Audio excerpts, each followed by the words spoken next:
1 exponent minus 10 meter. Estimate the minimum uncertainty x component of the electron's momentum. If the electron has momentum with a magnitude equal to the uncertainty found in part A, what is its kinetic energy? Express the result in joules and in electron volts. तो आपके electron की position की आपको बता दिया कि वो किस एरिया में कन्फाइन है, यानी कि उसकी पोजीशन आपको गिवन है और आपसे उसका मोमेंटम की अनसर्टेनिटी मालूम करने को कहा जा रहा है। तो डेल्टा पी एक्स मिनिमम बराबर होगा equal to h cut upon delta x के। अगेन वैल्यू आपने सब्स्टिट्यूट कर दिया एच कट की 1.055 एक्सपोनेंट माइनस 34, डेल्टा एक्स आपको गिवन है 1 एक्सपोनेंट माइनस 10 मीटर। तो ये आपके पास मोमेंटम की मिनिमम अनसर्टेनिटी निकल के आ गई। पार्ट 2 में कहा गया है कि इसी अनसर्टेनिटी को आप जो है ना वो कंसीडर करें और उसकी जो काइनेटिक एनर्जी है वो आपने फाइंड आउट करनी है। तो काइनेटिक एनर्जी का फॉर्मूला आपके पास है momentum square upon 2m। Momentum आपने यहाँ से फाइंड आउट कर लिया, मास आपको इलेक्ट्रॉन का गिवन होता है, तो यहाँ से आपके पास एनर्जी निकल के आ गई 6.1 एक्सपोनेंट माइनस 19 जूल और 3.8 electron volt. Particle in a square well, एक important topic.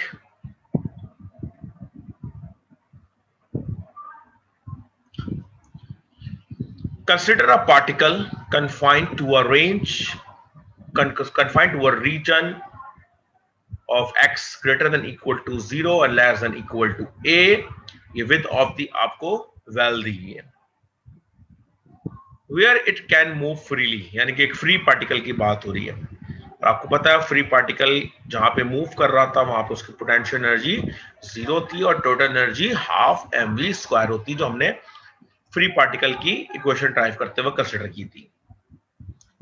But subject to the strong forces at x is equal to 0 और x is equal to a, यानी कि x इज इक्वल टू 0 और x is equal to a पे strong forces मौजूद हैं। इसको हम कहते हैं infinitely deep potential energy well, जिसकी बाउंड्री के ऊपर पोटेंशियल एनर्जी इनफाइनाइट हो और within the well potential energy 0।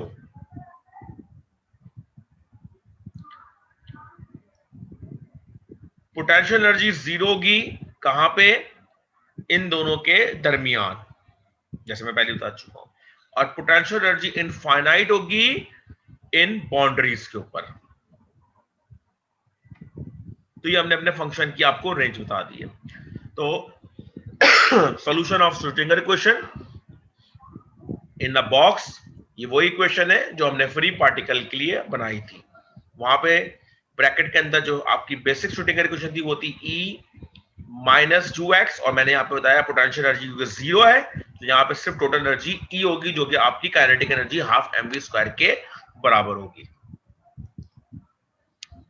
और वहां हमने देखा था कि जब हमने E is equal to half mv square रखा था, तो कि 2 इंटू 8 4 पाई स्क्वायर, और ये m स्क्वायर v स्क्वायर जो कि p स्क्वायर के बराबर था, और उधर हमने k की वैल्यू सब्स्टिट्यूट की थी, तो हमारे पास ये पूरी टर्म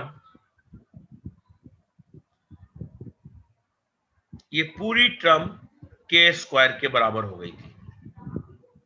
जो हमारा लेक्चर नंबर 31 था उसके अंदर मैंने ये आपको सॉल्व करवाया था। तो ये हमारी वही इक्वेशन निकल के आ गई जो कि फ्री पार्टिकल के लिए हमारे पास आई थी। हमने k सब्स्टिट्यूट कर दिया, ये हमारे पास श्रोडिंगर इक्वेशन आ गई फॉर फ्री पार्टिकल। सॉल्यूशन वही जो हमने वहां पे देखे थे कि इसका सॉल्यूशन होता है a exponent iota kx plus b exponent minus iota kx। अब इनको विद बाउंड्री कंडीशन हमने, क्योंकि कांस्टेंट a b की वैल्यू हमें फाइंड आउट करनी थी, तो हमारे पास जो पहली बाउंड्री है at x is equal to 0, वहां पे हमारा वेव फंक्शन होगा 0 के बराबर, क्योंकि हमारा पार्टिकल विद इन दी 0 और a के दरमियान मूव कर रहा है। तो बाउंड्रीज के ऊपर जो वेव फंक्शन है उसकी वैल्यू होगी 0, एट x इक्वल टू 0 0 होगी। तो हमारे पास ये इक्वल टू हो गया जीरो के अगर x जीरो है, तो इस इक्वेशन के अंदर हमने x की वैल्यू जीरो सब्स्टिट्यूट कर दी, तो ये ऊपर एक्सपोनेंट सब जीरो हो गया और ये आ गया a plus b is equal to zero और b is equal to minus a। यानी कि हमने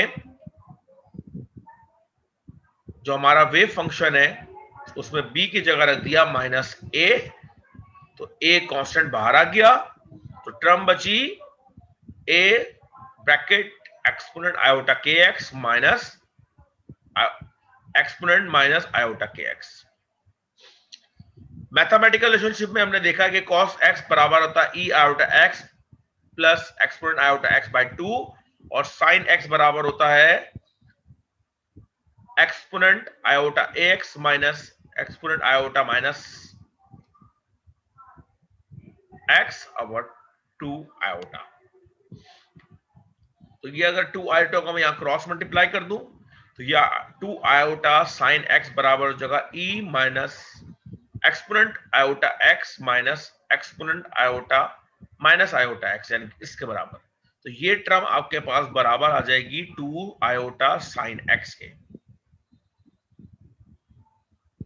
तो आपका वेव फंक्शन साइन x बराबर हो गया 2 आयोटा साइन के x के।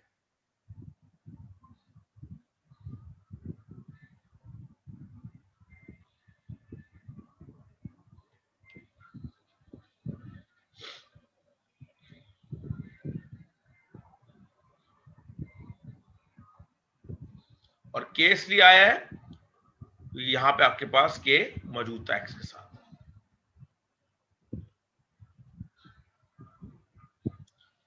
और यहां पे हमने ये जो 2 आयोटा a है इसको एक और कांस्टेंट कंसीडर कर लिया है, उसको हमने कह दिया capital C।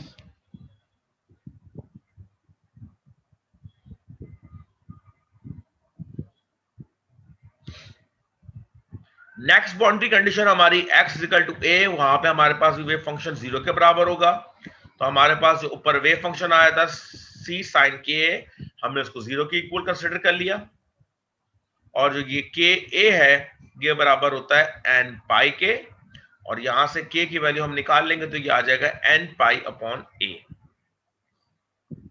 Momentum of the particle आपके बराबर होता है h कट के, ये भी हमने लास्ट क्लास के अंदर फॉर्मूला देखा था।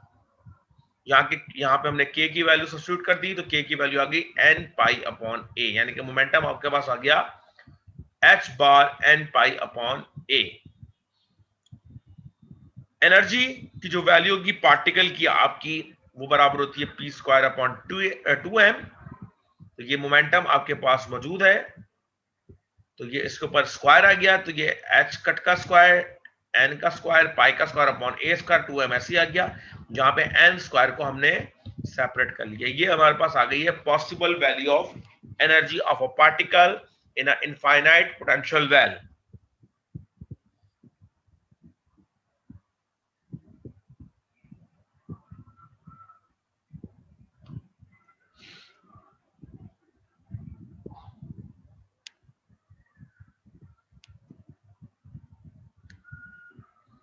n आपके पास इंटीजर है 1 2 3, इसका मतलब है आपकी जो एनर्जी है उसकी डिस्क्रीट वैल्यूज होंगी।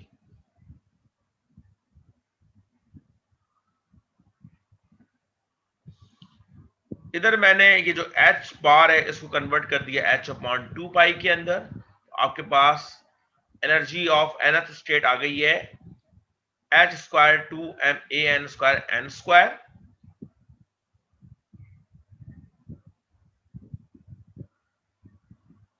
तो यहां से हम कह सकते हैं कि हमारी एनर्जी क्वांटाइज है, क्योंकि डिस्क्रीट लेवल से चेंज इसलिए क्वांटाइज है। और ये जो हमने एनर्जीज निकाली ये it is nothing just it's called energy level. जो अब आज तक आप पढ़ते थे एनर्जी लेवल, ये आपने वही एनर्जी लेवल की एनर्जी फाइंड आउट करी है। फॉर ग्राउंड स्टेट के लिए n इज इक्वल टू 1 होगा, फॉर फर्स्ट एक्साइटेड सेल के लिए n इज इक्वल टू 2 होगा, और third excited second excited cell के लिए n इज इक्वल टू 3 होगा। और जो ये n इंटीजर है इसको हम कहते हैं क्वांटम नंबर और principal quantum number in actual terms.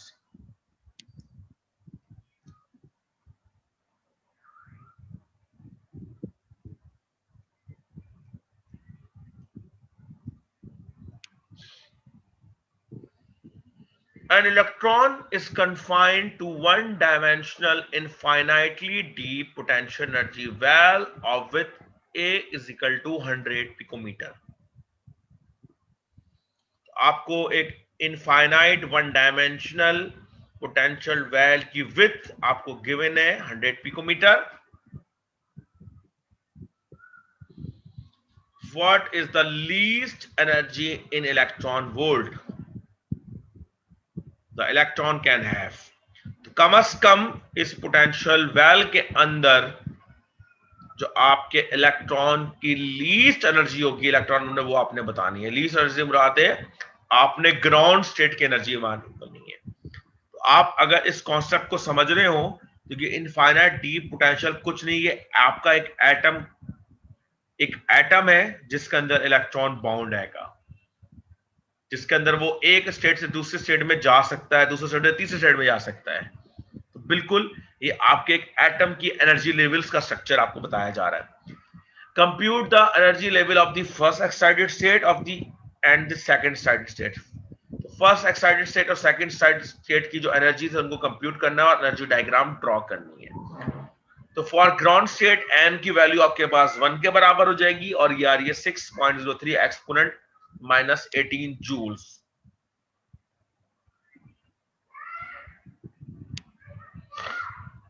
और in electron volt 37.7 electron volt. First excited state के लिए आप n is equal to 2 substitute कर देंगे और ये बराबर होता है 4e1 के n का स्क्वायर क्योंकि उसके ऊपर चल रहा है. और सेकंड स्टेट के लिए आप n is equal to 3 substitute कर देंगे यानी कि 9e1 ग्राउंड स्टेट के मुकाबले में 9 टाइम्स ग्रेटर होगी ये एनर्जी.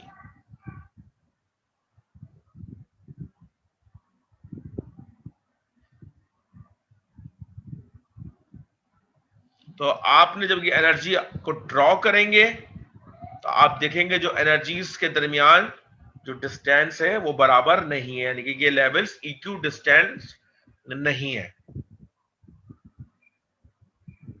इक्यू डिस्टेंस से मुराद ये होता है कि लेट्स सपोज ये अगर 100 आती तो ये फिर ये 200 आनी चाहिए थी, ये 300 आनी चाहिए थी, जबकि ऐसा नहीं है. आप देख रहे हैं कि n की पावर स्क्वायर से वो एनर्जी चेंज हो रही है. टनलिंग फिनोमेना एक जस्ट एक इंट्रोडक्टरी टॉपिक है. इसको डिटेल में आप अपने हायर क्लास में जब टनल डायोड पढ़ेंगे तो वहां पे आप इसको डिस्कस करेंगे. ये एक आपके पास स्क्वायर बैरियर है. इसको आप ऐसे कंसीडर करें जो हमने सेमीकंडक्टर फिजिक्स के अंदर पीएन जंक्शन डायोड के अंदर जंक्शन बैरियर देखा था. तो ये एक जंक्शन बैरियर है लेट्स सपोज जिसकी विड्थ है a.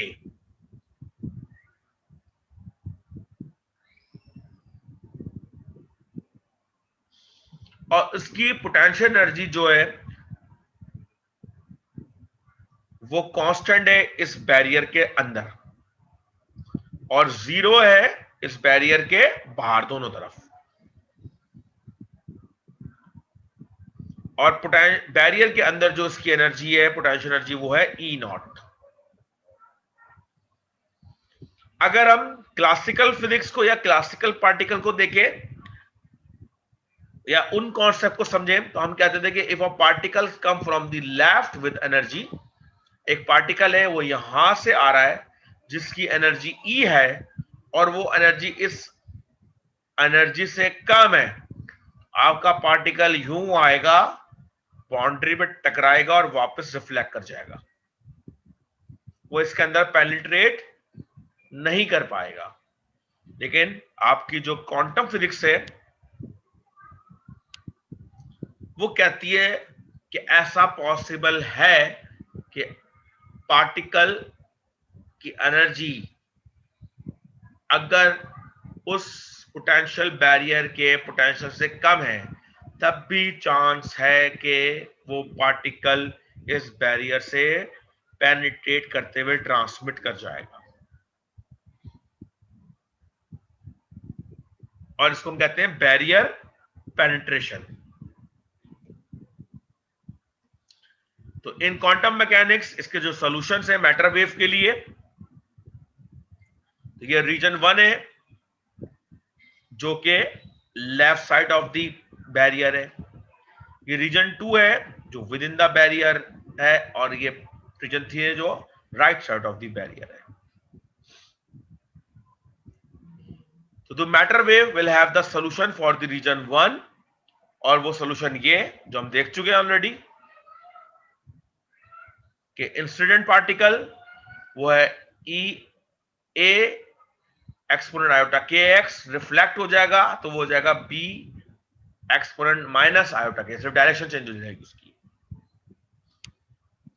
थर्ड रीजन की जो सॉल्यूशन है वो है अगर ये ट्रांसमिट कर जाए पार्टिकल तो उसका वेव फंक्शन जो हो जाएगा वो हो जाएगा सी ई आयोटा के डैश एक्स।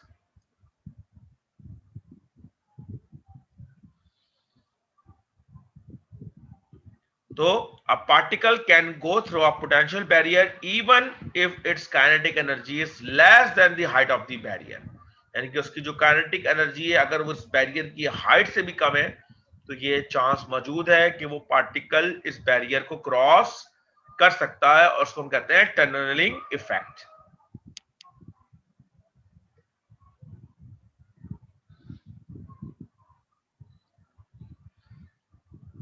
तो ये मैंने उसके वेव फंक्शन की आपको डायग्राम दिखाई है।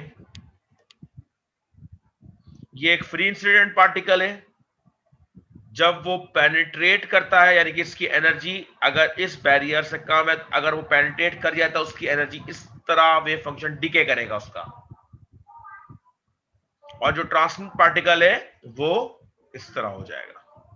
यानी कि जो फॉरबिडन रीजन है जहां पे क्लासिकल मैकेनिक्स अलाउ नहीं करती पार्टिकल को और क्वांटम मैकेनिक्स करती है, इसलिए हम कहते हैं फॉरबिडन रीजन, यहां पे वेव फंक्शन एक्सपोनेंशियली डिके करेगा।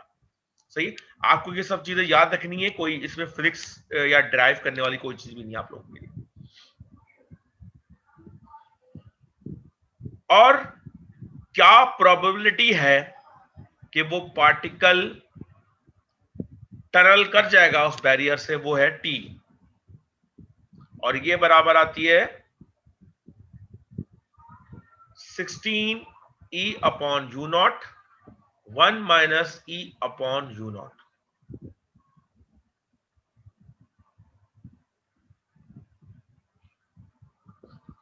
और K is equal to 2m u naught minus E upon H cut.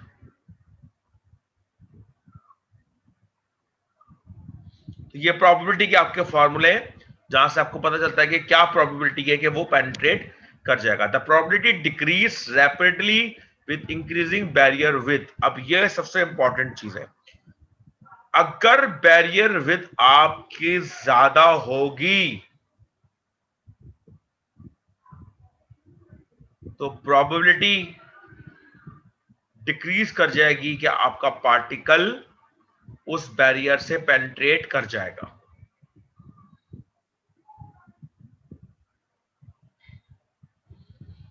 इसलिए जब टनल डायोड बनाया जाता है तो उसके अंदर जो विड्थ होती है आपकी डिप्लीशन रीजन की वो बहुत, या कंपैरिजन टू दी आम पीएन जंक्शन डायोड के वो कम रखी जाती है, क्योंकि उनको वहां पे चांसेस इंक्रीज कराने होते हैं कि इलेक्ट्रॉन बजाय पोटेंशियल बैरियर को कवर करे वो टनल कर जाए। इसकी एग्जांपल ऐसी है कि अगर आपके पास एक हिल है और आपने वो हिल जो हमने एनर्जी हिल देखी थी अपने पीएन जंक्शन डायोड के अंदर, हम कहते थे कि इलेक्ट्रॉन उस हिल को क्लाइंब करके जाए तो उसको एनर्जी आपने देनी पड़ती थी। लेकिन अगर वो पोटेंशियल बैरियर या वो हिल इतनी बारीक हो जाए कि जो इलेक्ट्रॉन आए